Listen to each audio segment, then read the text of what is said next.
Well, in our last episode, we were pretty much introduced to Flex Mentallo and his abilities, which leads us to this one. Yeah, let's just jump right to it. The Penultimate Patrol, because there's only one more episode left after this. And, yeah, it's a foregone conclusion that this series really only needed about 8, 10 at the most episodes. This one wasn't all that great. It wasn't as bad as the filler episodes, but it does drag on to get to the point, which just goes to prove that oh God, this was just too many episodes for the material, and they just didn't have the budget for anything else. They managed to utilize some interesting effects here and there, but in small spots because they can't afford to do more. And there's clever ways to reuse sets and all that. So it's not so much that was the problem. The problem was plot and story material that they could actually do. And every now and then there would be an episode that would bring you back. And even when there's like a final moment that really saves the thing, this would happen. But it's just not enough. And things aren't looking good for Swamp Thing because they cut off. It was supposed to be 13 episodes, and then they quickly forced him to end it at 10. The trailers look interesting. It all looks like a creepy horror movie type deal, which Swamp Thing could fit in with. But, yeah, I don't know. But there again, it's problematic that they cut down the number of episodes, but it might be a good thing. So there was a lot of potential with Doom Patrol, even more so than with Titans, but it never quite delivered. And I seriously doubt the final episode can save the whole thing. There's still just nothing here for me to recommend that you sign up for DC Universe. I'm just on the edge of canceling. Yes. I guess I'll give Swamp Thing a shot. But if it's just another show with potential, gonna have to bail.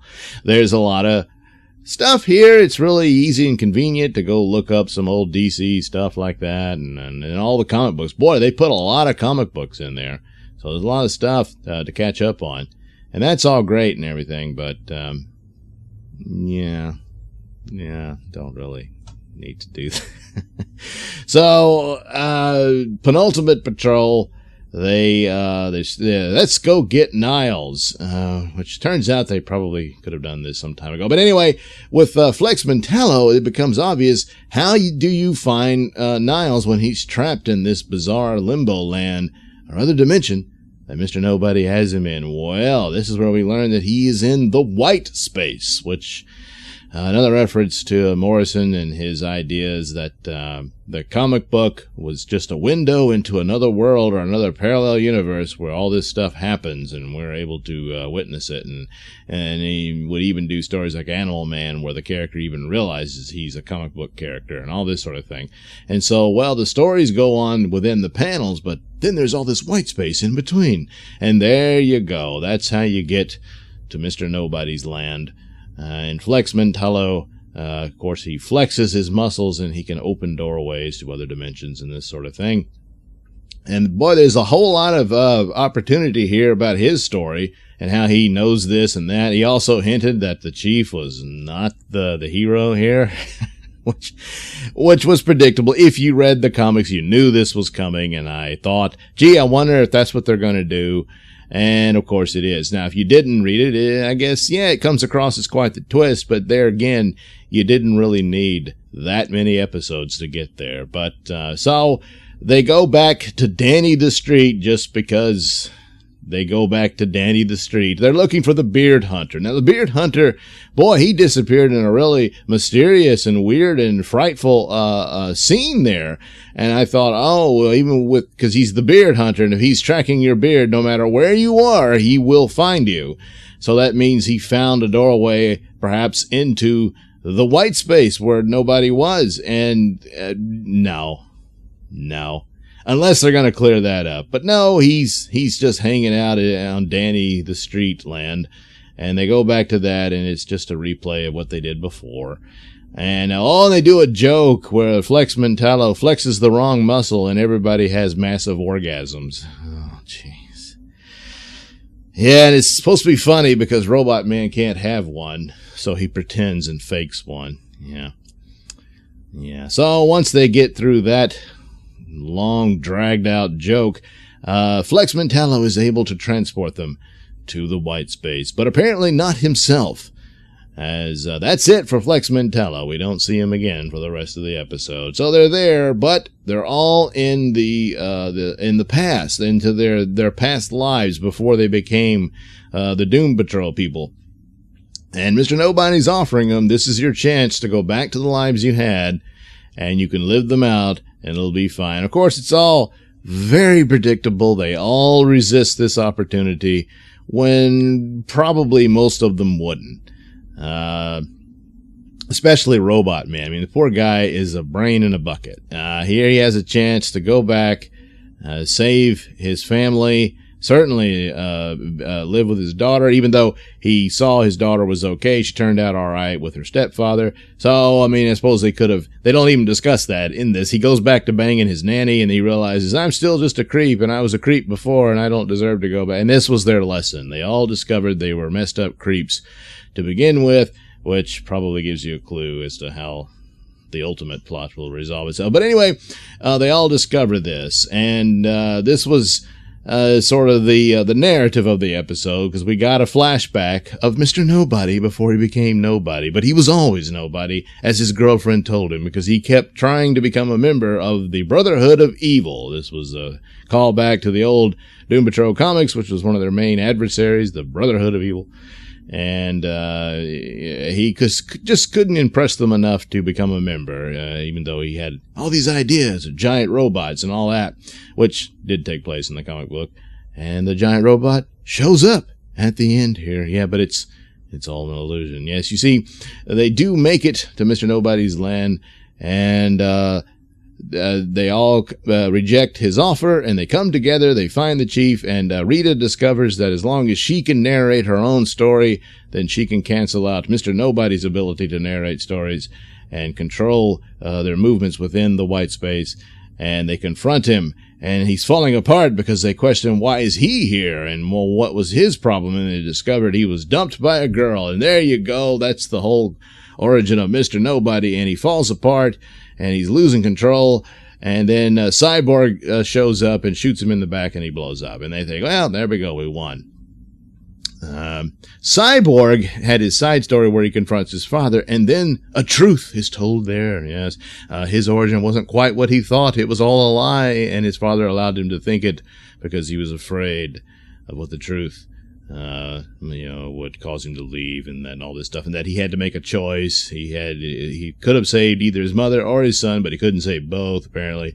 And then we learned that Niles was the one who said, well, your son's the more physically in physical shape and able to adapt to this process, so you should probably choose him. And that's how it happened. So Niles was choosing that, huh? And this is how they weaved Niles Calder into the Cyborg story, which isn't how it happened, but for the purposes of Doom Patrol, there you go. That puts him a part of the team.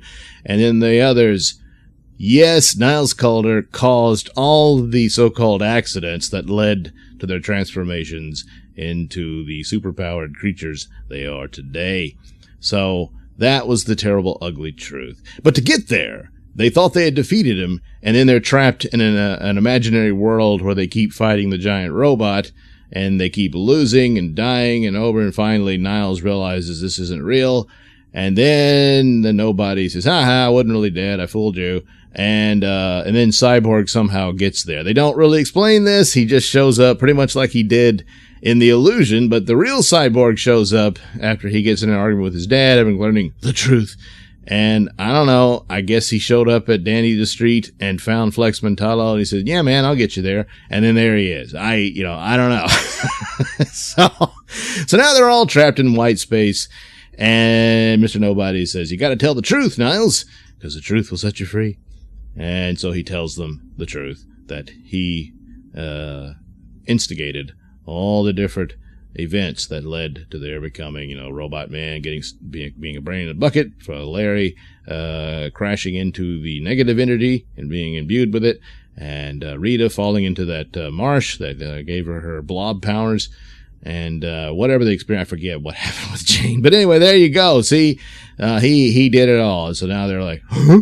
But eventually you probably think, well, we all just concluded that we were all monsters to begin with in our own way.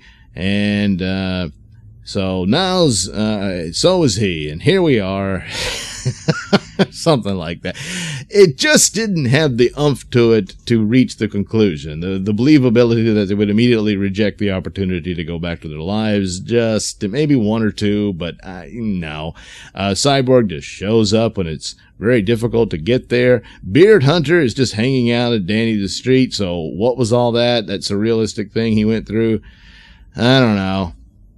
Maybe they'll redress that in the final episode, but I doubt it. So there they are. The big reveal was, of course, Niles Calder is not the great guy and leader that they were risking everything to find, and now they discover they could have lived their lives as they were. But there again, the lesson was they were all in denial of their true selves, most certainly Larry. And would that have been any better? Well, I think it would have been better for Robot Man. And poor Rita, I mean, sure, she was a bit of a bitch and all that, but now she's got to be this blob that just, appears when she has a bad day. So, and then Cyborg, his father now has been manipulated by Niles into this, and so now he can find out that the reason he was led to believe that he killed his mother all these years was all a part of it. So, and apparently was all of this just so Niles can protect his cave woman girlfriend?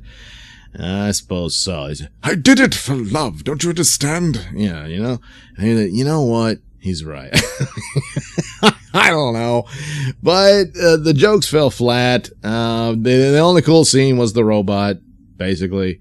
And the reveal, of course, I knew about it, so it wasn't that big of a deal. And even if I didn't, I don't think that would have saved the show. This isn't an Admiral Whiskers moment. So, 3 stars. Yeah. So, so one more episode. We'll see how that turns out, but it's not going to be enough to justify the abundance of episodes that were just filler and filled with repetition.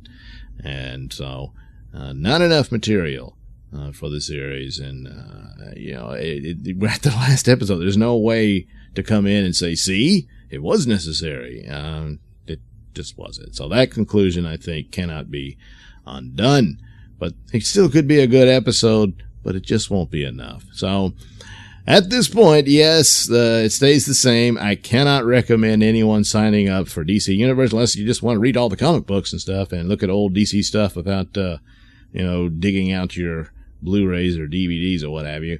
And that's about it. None of these shows are like, oh my God, you've got to get on. No, they're just not there yet. Again, yes, potential. There was some good work here and there, but so far, no cigar. So one more series to come, because the animated ones, I wasn't crazy about those either, and didn't even bother to review them. But Swamp Thing. Can Swamp Thing save this? Well, it is only one series. Even if it's like, oh my God, this is good, it's still only one.